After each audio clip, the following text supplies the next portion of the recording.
School में wonders of science का ऐसे खूब रटा, अंग्रेजी में वो याद हो जाता तो 33 पासिंग मार्क्स में से 10 तो आ ही जाते थे।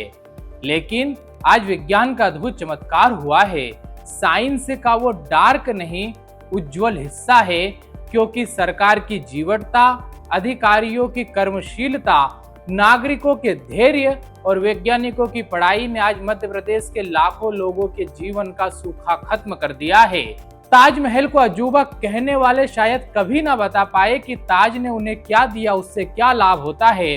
पर ये जो सुरंग देख रहे हो ना, इसने लाखों परिवारों के जीवन को जो दिया है।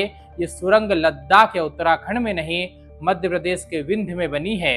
ये वाहन गुजरने की टनल भी नहीं है, ये पानी की सुरंग है। नर्मदा विंध्य में जा रही है।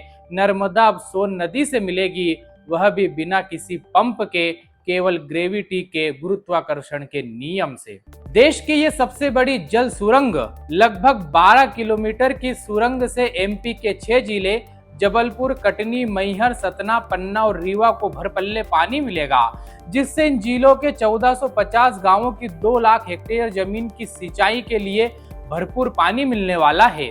इंदौर, उज्जैन, भोपाल या राज्य के किसी दूसरे शहर में बैठे हुए व्यक्ति को लग रहा है कि इसमें कौन सी बड़ी बात है, तो सुनो।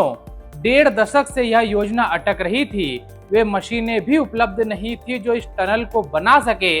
देश की इस पहली जल सुरंग को बनाते हुए क्या क्या वैज्ञानिकों और मजदूरों ने झेला, मैं आपको बताता हूँ।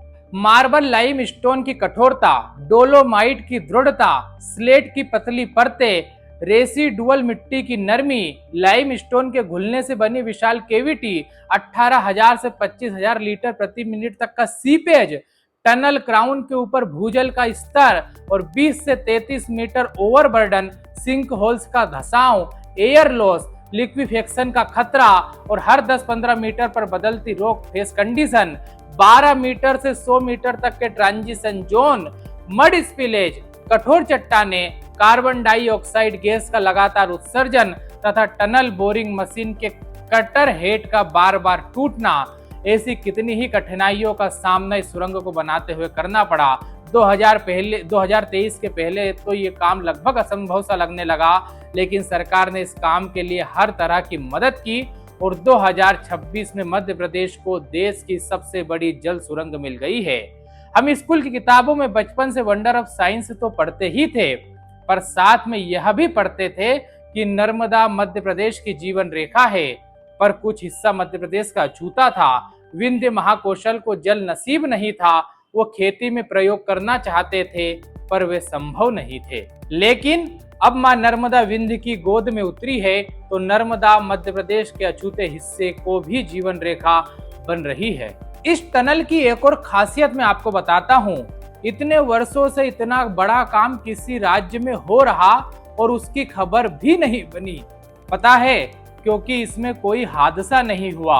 हादसा होता तो हम मीडिया वालों को ही इसके लिए मसाला मिलता। ये tunnel national highway, rail line और यहाँ तक कि लोगों की बस्तियों के नीचे से भी गुजरी है, लेकिन किसी को किसी प्रकार का नुकसान नहीं हुआ। जो थोड़े भी घर प्रभावित हुए हैं, उनको स्थानांतरण और मुआवजे भी दिए जा रहे हैं। कुल मिलाकर नर्मदा अब सोन से मिलेगी, विरह का मिथक टूटेगा और विंध्य महाकौशल के 7 जिलों के किसानों के बच्चों का भविष्य संवरेगा। आपको और रिपोर्ट देखना हो, बड़ी मेहनत से सीमित संसाधनों में हम फैक्ट्स पर काम करते हैं, इसलिए कृपया द जर्नलिस्ट को यूट्यूब पर सब्सक्राइब कीजिए, फेसबुक, इंस्टाग्राम और एक्स पर हमें फॉलो कीजिए।